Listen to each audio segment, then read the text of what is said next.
ጀርባ ሰተን እንዲያናይ ጀርባ ሰብሶለትም 3 4 ሊት ሆነ እንዲህ ተሰልፎ ይቆማል በልተው እስከሚያበቁ ድረስ እንድኩነው ያደግነውኛ በልተው ሲያበቁ እንጎረሳለን ደሞዛችን ያ ነው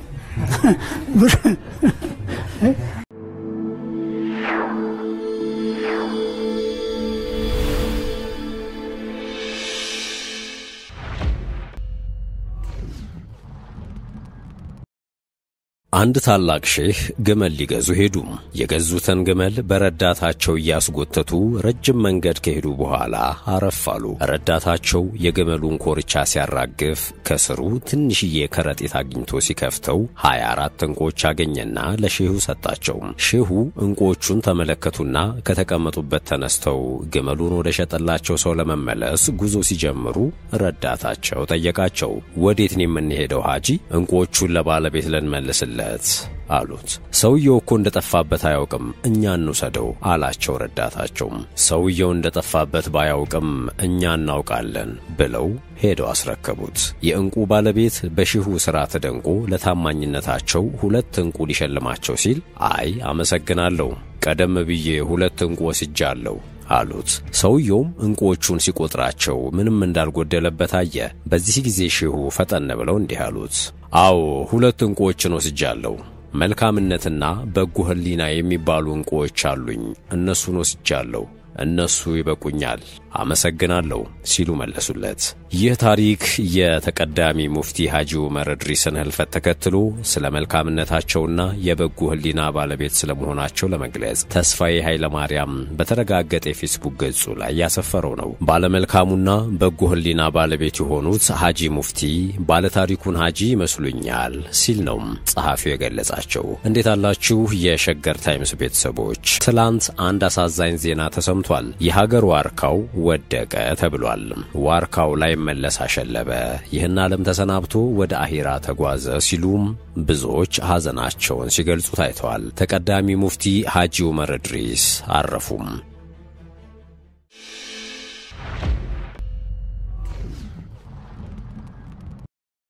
እድሜ ዘመናቸውን ለአንድነታችን የተጉ የሀገር ዋርካ ባለውለታ በማለት በርካቶች ያሞግሷቸዋል። ለሙስሊሙ ማህበረሰብ አንድነት መጠናከር ዘመናቸውን በሙሉ ስለመልፋታቸውም ይገለጻል። ሁልጊዜም የማህበረሰቡን ሰላምና አብሮነት ለማስጠበቅ አጥብቀው ይጥሩ እንደነበሩ የሚነገርላቸው ተቀዳሚ ሙፍቲ ሐጂ ዑመር ኢድሪስ ከሰሞኑ ህልፈታቸው ተሰምቷል። በቀድሞ አጠራር በወሎ ክፍለ ሀገር ወረሂመኑ አውራጃ አሁን ለጋምቦ ወረዳ ገነቴ ቀበሌ በምትባል አካባቢ የተወለዱት ተቀዳሚ ሙፍቲ ሐጂ ዑመር ኢድሪስ አባታቸው ኢድሪስ ዘለቀ፣ እናታቸው መነን ሸፋው ይባላሉ። እናታቸው ያረፉት በልጅነታቸው ነው። የተወለዱበትን ዓመተ ምህረት በተመለከተ 2 አይነት መረጃዎች አሉ። ግንቦት 21 ቀን 1929 የሚለው አንደኛው ሲሆን ግንቦት 21 ቀን 1926 የሚለው ደግሞ ሁለተኛው ነው። በሁለቱ ጊዜያት መካከል የ3 ዓመታት ልዩነት ይስተዋላል። እድሜያቸውን በተመለከተ ከ3 ወራት በፊት በየኑስ ሚዲያ በነበራቸው ቆይታ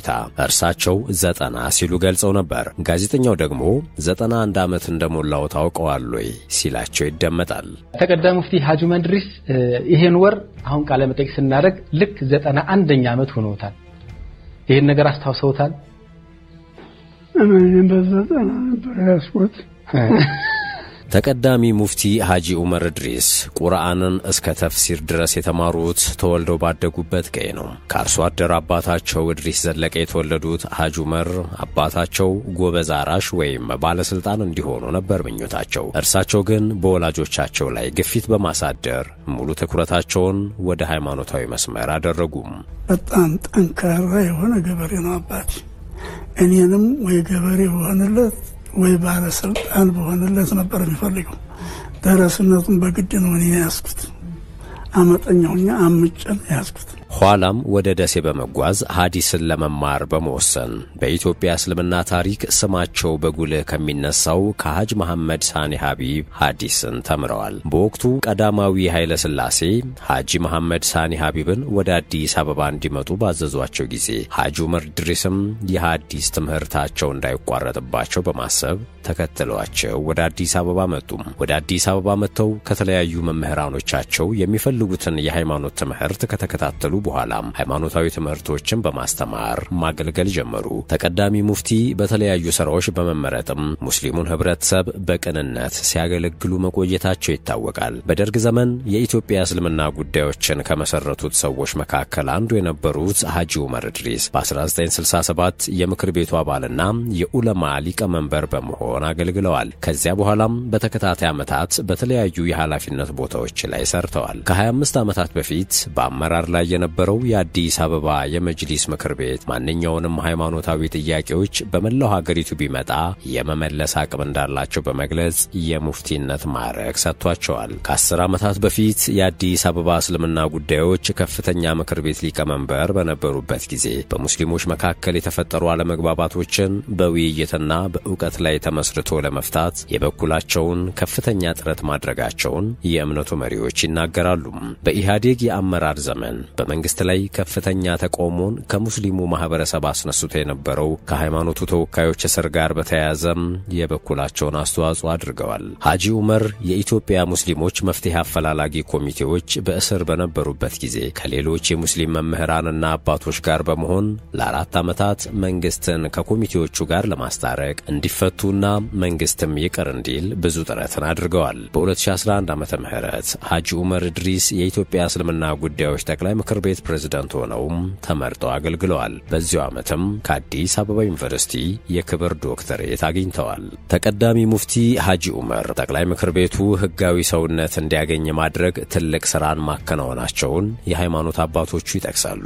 ይህን ስራቸውንም ጠቅላይ ሚኒስትር አብይ አህመድ ሐዘናቸውን በገለጹበት መልእክታቸው አንስተውታል። ሐጂ ዑመር በአመራር ዘመናቸው የተለያዩ ወገኖች ወደ አንድነት እንዲመጡና የእስልምና ጉዳዮች ጠቅላይ ምክር ቤት በህግ ዕውቅና እንዲኖሩ ያደረጉትን አስተዋጽኦ ሁሌም እናስታውሰዋለን በማለት ነው ጠቅላይ ሚኒስትሩ ይህን ስራቸውን ያስታወሱት። ይህ ስራቸው ምክር ቤቱ ራሱን በራሱ የማስተዳደር ስልጣንና ኃላፊነትን የሰጠ የኢትዮጵያ እስልምና ጉዳዮች መጅሊስ በሀገር ውስጥም ሆነ በዓለም አቀፍ ደረጃ ያለውን ክብር እንዲሁም ተሰሚነቱን ከፍ ያደረገ ነው በሚል በሃይማኖቱ አባቶች ይነገራል።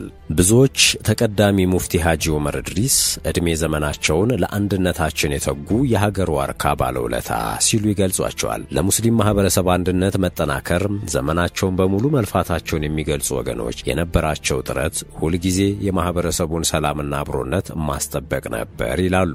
ይህ ውለታቸው ግን በተሰራባቸው ሸፍጥ ተክዷል የሚሉ አስተያየት ሰጪዎችም አሉ። ከምክር ቤቱ ፕሬዝዳንትነት የተነሱበት መንገድ ላይ የሚነሱ ተቃውሞዎች ጉዳዩ ላይ የመንግስት ጣልቃ ገብነት እንዳለም የሚናገሩ አልጠፉም። ቀደም ብሎ ነበረ የስልጣን ሽኩቻውን የተመለከቱ መረጃዎች ሲሰሙ የነበረው። ለአብነትም ግንቦት 18 ቀን 2014 ዓመተ ምህረት የኢትዮጵያ እስልምና ጉዳዮች ጠቅላይ ምክር ቤት የአስቸኳይ ጠቅላላ ጉባኤ ስብሰባ ውሳኔዎች በሚል በአዲስ አበባ ሸራተን አዲስ ሆቴል ባካሄደው ስብሰባና ምርጫ በወቅቱ የኦሮሚያ እስልምና ጉዳዮች ምክር ቤት ፕሬዝዳንት የነበሩትንና አሁን የጠቅላይ ምክር ቤቱ ፕሬዝዳንት የሆኑትን ሼህ ሐጂ ኢብራሂም ቱፋን የመጅሊሱ ፕሬዝዳንት እንዲሁም የደቡብ ክልል እስልምና ጉዳዮች ምክር ቤት ፕሬዝዳንት ሼህ አብዱል ከሪም ሼህ በድረዲን የመጅሊሱ ምክትል ፕሬዝዳንት አድርጎ እንደመረጠ መግለጹና ውዝግብ መነሳቱ የሚዘነጋ አይደለም። በማግስቱ ግንቦት 19 ቀን 2014 ዓመተ ምህረት ነበረ የኢትዮጵያ እስልምና ጉዳዮች ጠቅላይ ምክር ቤት ጉዳዩን ውድቅ ያደረገው። ተቀዳሚ ሙፍቲ ሐጂ ዑመር ኢድሪስ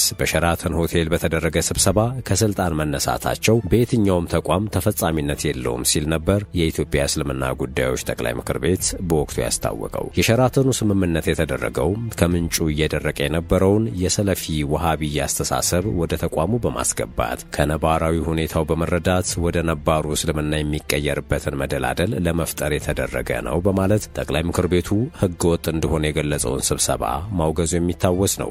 እርስ በእርስ የተሿሿመው ህገወጥ አካል ነው በሚል በወቅቱ በተቀዳሚ ሙፍቲ ሐጂ ዑመር ኢድሪስ የተወገዘው ቡድን ግን ዛሬ የኃላፊነቱን መንበር ይዟል። ከዚያን ጊዜ ጀምሮ የነበሩ እንቅስቃሴዎችና በኋላ በመጅሊሱ የተደረገው ሹምሽር በሸፍጥ የተሞላ ነው በሚል በአንድ ወገን ከፍተኛ ተቃውሞ ሲቀርብበት የነበረ ጉዳይ ነው። ዛሬ ተቀዳሚ ሙፍቲ ሐጂ ዑመር ኢድሪስ ይህን ዓለም ተሰናብተው ወደማይቀረው ዓለም ተጉዘዋል። ከህመማቸው ቀደም ብለው ባሉት ቀናት ስለ ህመማቸው አንዳንድ መረጃዎች ሲሰሙ ነበር። ተቀዳሚ ሙፍቲ ሐጂ ዑመር ኒሞኒያ ታመው ታክመው እንደነበረ፣ በኋላ ላይ ግን ኒሞኒያው መልሶ ማገርሸቱን ከልጃቸው ደውለን አረጋግጠናል ሲል የሰይፉ ፋንታሁን የሬዲዮ ፕሮግራም የሆነው ታዲያስ አዲስ ያሳወቀው ከቀናት በፊት ነበር። በሰዓቱም ጤናቸው ላይ መሻሻል እንደነበርም ተገልጾ ነበር። ብዙም ሳይቆዩ ግን ህልፈታቸው ተሰማ። ተቀዳሚ ሙፍቲ ሐጂ ዑመር ኢድሪስ መሞታቸው በኢትዮጵያ ሙስሊም ማህበረሰብና በመላው ኢትዮጵያውያን ዘንድ ጥልቅ ሐዘንን ፈጥሯል። እሳቸውን ማጣት እጅግ ከባድ መሆኑንና በእጅጉ ትልቅ ሐዘን ነው በማለት በርካቶች እየገለጹ ነው። ጠቅላይ ሚኒስትር አብይ አህመድም በአመራር ዘመናቸው የተለያዩ ወገኖች ወደ አንድ እንዲመጡና የእስልምና ጠቅላይ ምክር ቤት በሕግ ዕውቅና እንዲኖረው ባደረጉት አስተዋጽኦ ሁሌም እንደሚያስታውሷቸው ገልጸዋል። የአዲስ አበባ ከተማ አስተዳደር ከንቲባ አዳነች አቤቤ በበኩላቸው እጅግ ትሁት፣ የሀገር ወዳድ ምልክት፣ በሁሉም ዘንድ የሚወደዱ የሚደመጡና የሚከበሩ አባታችን ነበሩ ሲሉ ገልጿቸዋል። የኢትዮጵያ የሃይማኖት ተቋማት ጉባኤ ተቀዳሚ ሙፍቲ የህዝበ ሙስሊሙ ብቻ ሳይሆኑ በመከራቸውና በተግሳጻቸው በመላው ኢትዮጵያውያን መወደድንና ክብርን የተጎናጸፉ ታላቅ አባትና መሪ፣ የሀገር ሽማግሌና ዋርካ በመሆን ኢትዮጵያውያንን በእምነት በጎሳና በብሔር የማይነጣጥሉ አባት እንደነበሩ ጉባኤው አስታውሷል። በአንድ ወቅት ለመላው ኢትዮጵያውያን ሰው ሆኑ፣ ሰውነት ይቀድማል በሚለው ምክራቸውና ተግሳጻቸው እንደሚታወሱም ጉባኤው ጠቅሷል። የቀድሞው የኢትዮጵያ እስልምና ጉዳዮች ጠቅላይ ምክር ቤት ፕሬዝዳንትና የኢትዮጵያ የሃይማኖት ተቋማት ጉባኤ የበላይ ጠባቂ በመሆን ያገለገሉት ተቀዳሚ ሙፍቲ ሐጂ ዑመር ኢድሪስ ይህን መረጃ እያጠናቀርን በነበረበት ወቅት የአስከሬናቸው ሽኝት እየተካሄደ ነበረ። ለነፍሳቸው ረፍትን፣ ለቤተሰብ ለወዳጅ ዘመድና ለመላው ኢትዮጵያውያን መጽናናትን ተመኘን።